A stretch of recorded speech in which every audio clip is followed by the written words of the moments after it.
you can't expect people to do things you're not willing to do. You know, people learn by observation. They calibrate their behavior based on what they see around them, and especially at the top, because that's how you can say one thing, but if you're doing something else, it's not gonna work. And so you have to, as a leader, embody what you expect your organization to be like, fundamentally.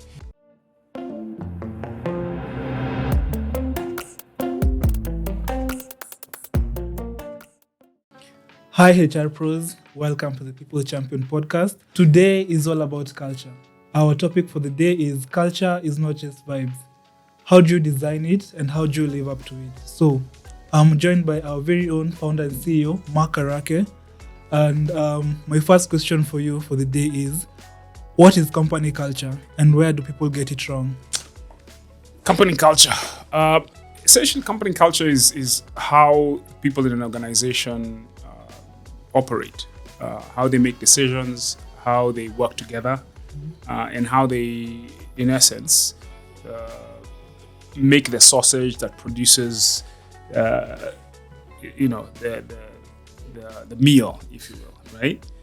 To sweat an analogy there a little bit. But essentially, company culture is the way things are done in an organization, to keep it simple.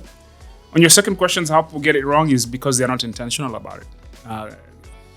Culture is really an aggregate of human behavior, set of assumptions, set of agreements, set of permissions, if you will, right?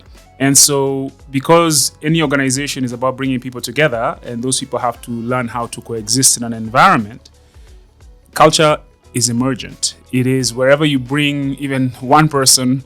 When it's a person, you call it behavior.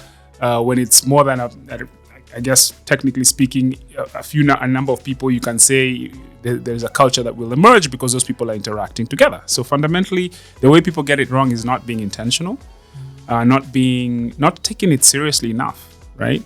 And then falling into reactionary mode as opposed to being proactive about thinking, what is the type of norms, behaviors, understanding, expectations, and in some way, shape, or form, how do we deal with things when things go wrong, and so on and so forth. So the way people get it wrong, not being proactive, not thinking it through, and then even when they do that, not putting in place the mechanisms, the reinforcements, the rewards, the carrot and stick, the reminders, the measures that ensure that whatever they wrote on paper when they went to an offsite and came up with these mission, vision, values,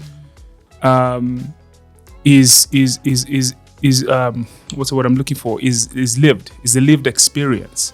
It's not something you aspire to, like your gym membership at the beginning of the year. You say, yeah, this year I'm gonna lose weight and I'm gonna change I'm gonna prioritize my health. But by March, the other priorities kick in. And so that's typically what happens. There's two ways people get it wrong. They're not intentional. They don't think it through. They don't make they don't take the time to actually interrogate what's important to them in terms of as a people, as an organization, and how do they build the ways of working that fits for what they're trying to accomplish. Because thinking is hard, right? It's easy just to kind of assume and hope for the best, right? But hope is not a strategy, as we know. So fundamentally, it's that idea that they don't think it through. And even when they do, it just becomes like that gym membership in January. By March, it's kind of forgotten about. They don't, implement it, measure it, become serious about it, and weave it into how the organization works from a rewards to, for want of a better term,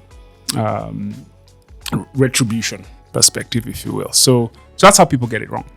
I think gym membership is an interesting example, something a lot of people relate to. Yeah, so in a sense, it's not just a statement you paint on the wall. It's not just your mission, vision, and values. It's how you do it. Yeah.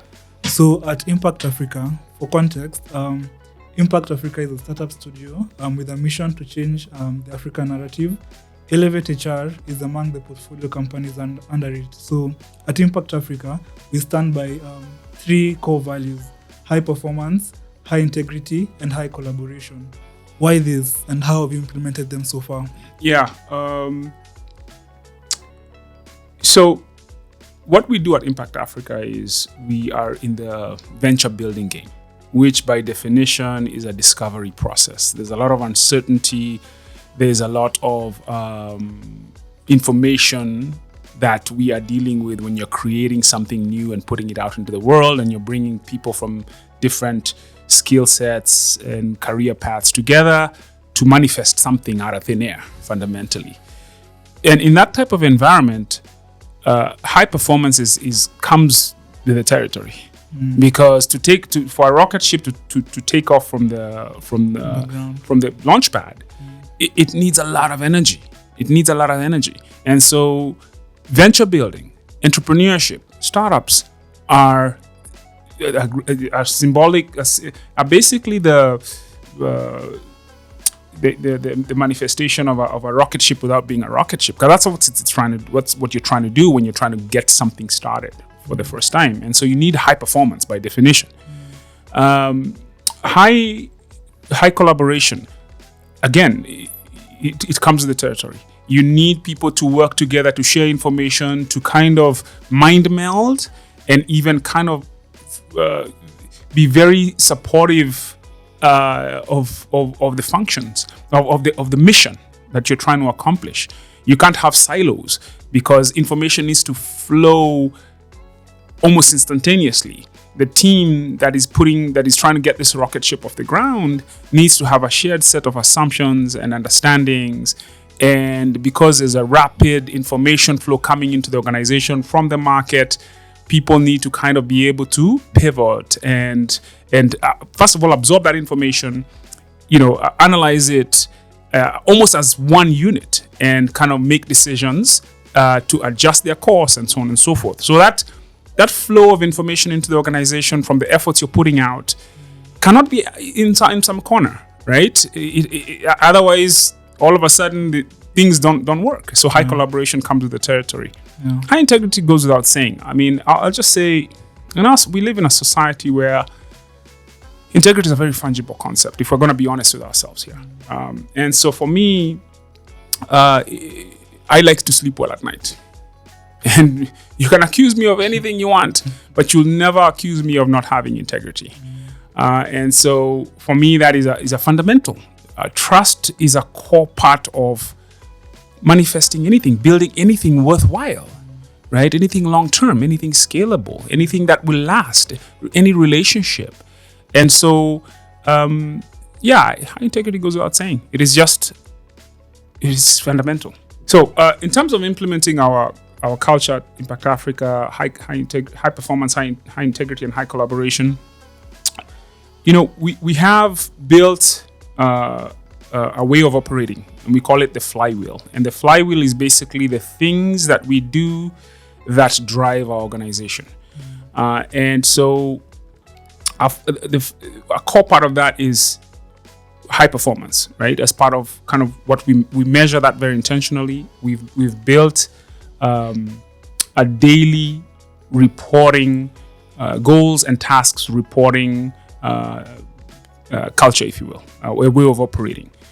Through our Slack environment, people actually post their daily goals. And at the end of the day, they cash them out based on how did I perform against those tasks, and they give themselves a percentage. So it's personal responsibility. That is we can't say high performance and not, in essence, measure it, not in essence make it part of how we do. So that's how high performance works. And it also brings high collaboration because it's in a transparent environment. Everybody is communicating what they are trying to accomplish that day. It speaks to the high collaboration part because it's transparency. Everybody can see. There's no nobody knows what you're doing today or all that stuff. And then there's quarterly quarterly all hands or quarterly business reviews where every team, every function speaks about their goals, how we performed against their goals last quarter, and how what they're planning to do in the next quarter. So it's very transparent, it's very clear, everybody owns their goals. Everybody knows where they stand. So there's no subjectivity here. It's evidence kwa kalatas, as they say. Yeah. So that drives that high performance culture. It also drives that high collaboration culture. It also drives that high integrity culture, right? Because hey, this is what you said you're gonna do. Are you performing? We don't wait for the end of the quarter to see. We're seeing it every day, and then we're going to measure against your daily thing, your daily performance against your quarterly performance. We'll see. It's very clear. It's data driven. Fundamentally, it's transparent, data driven, and again, it's in people's hands. So it's not coming from somewhere else.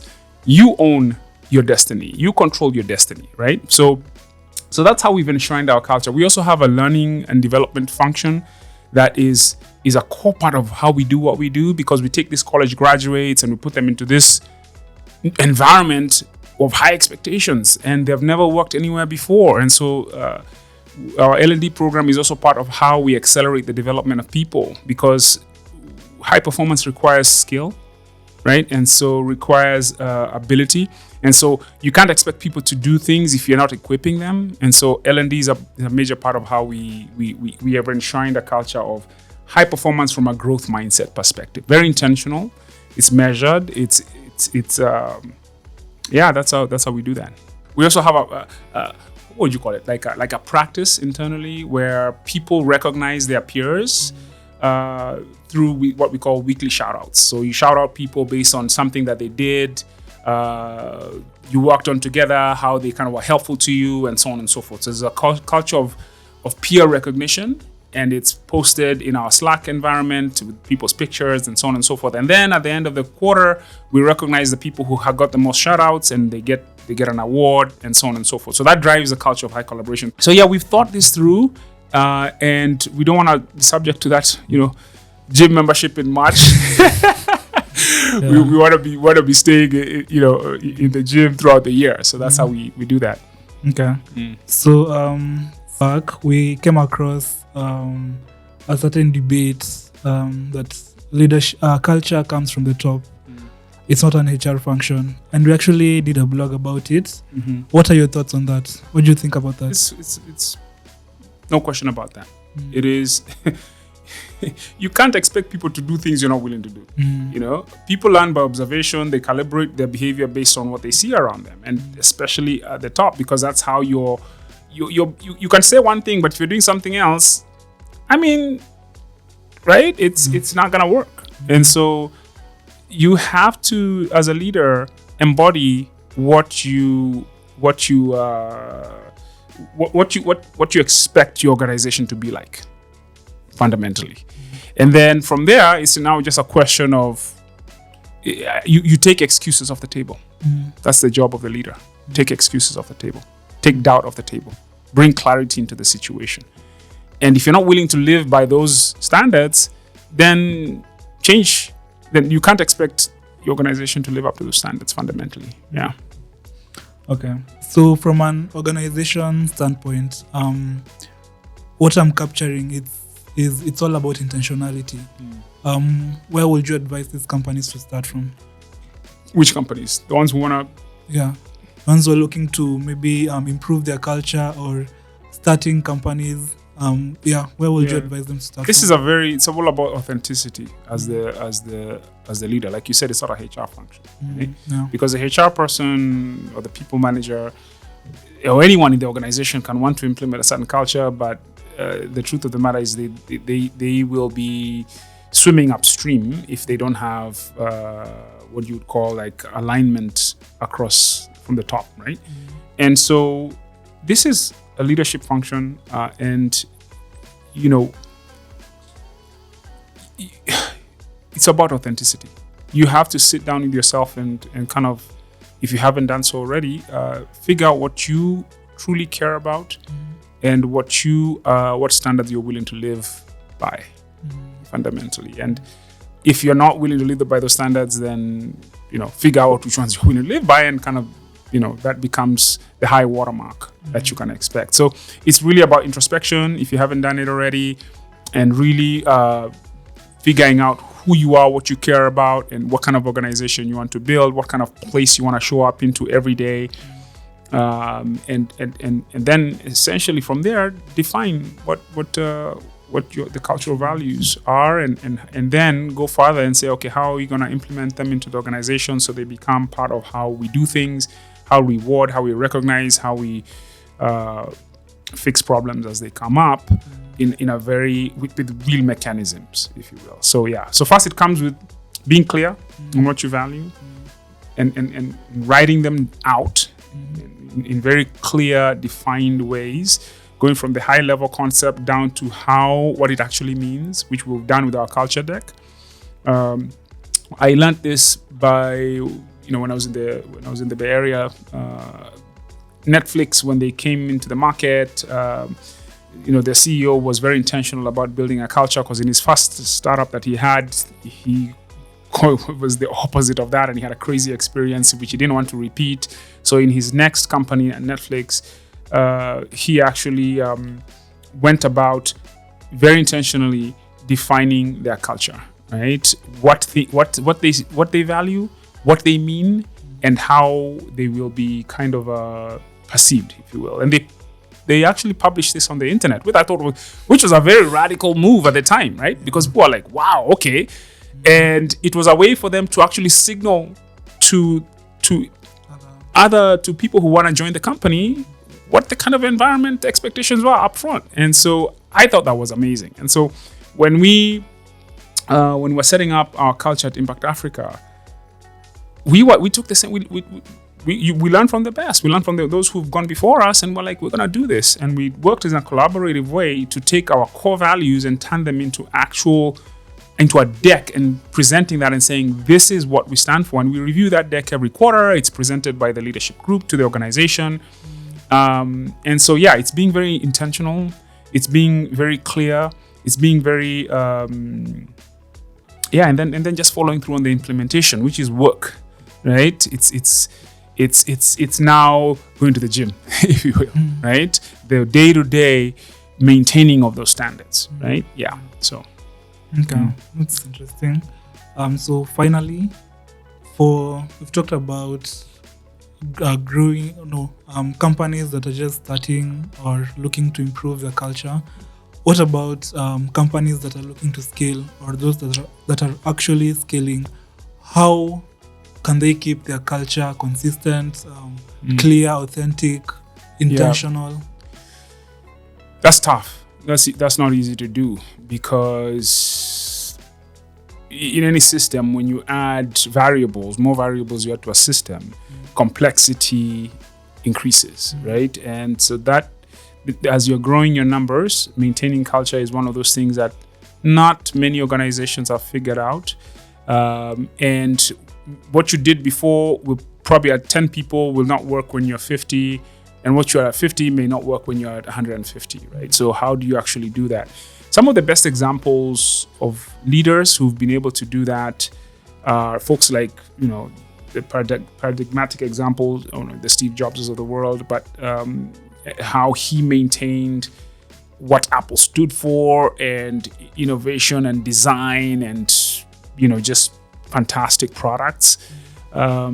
He obviously brought the right people in, but he had a business org structure that allowed him to stay involved at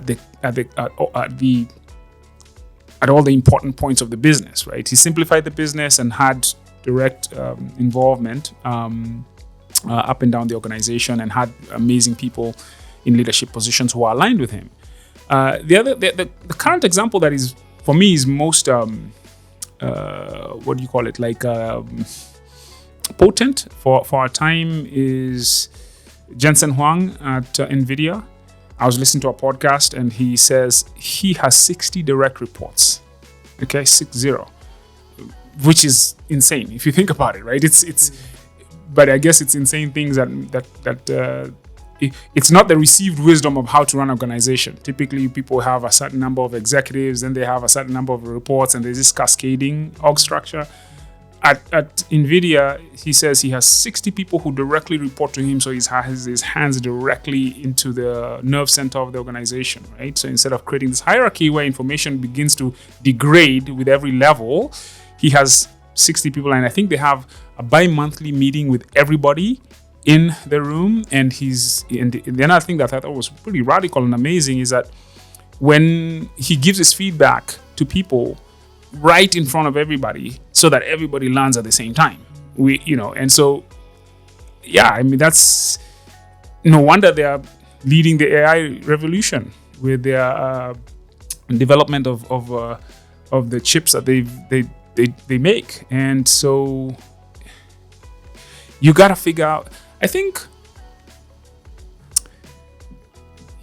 hierarchy is a problem, because it slows down information. People start having fiefdoms, islands of politics and all this other stuff. Things become not what about the mission. It becomes about how people are managing resources in the organization. It becomes this weird thing that is not about the goal. And so, I think hierarchy is a problem generally, right? The less hierarchy you have in an organization, I think is one way you do that, just based on, the results of some of the folks who've done it that way. So it's an imperfect answer, but look, you have, I think people in some sense study from their best, figure it out on your own, try different things, But remember, culture is critical to success, to outcomes. And you should design a culture that will work for the industry that you're in, what you're trying to accomplish. And so, that's all I have to say about that. So that's it for the day, folks. Thank you for tuning in. If you have any questions, comments, or ways that culture works for you in your organization, feel free to share down below in the comments. And if you're looking for a payroll system provider or a place to outsource your payroll, we are your one-stop shop solution. Follow the link displayed on the screen or down below in the description box, and our team will reach out to you.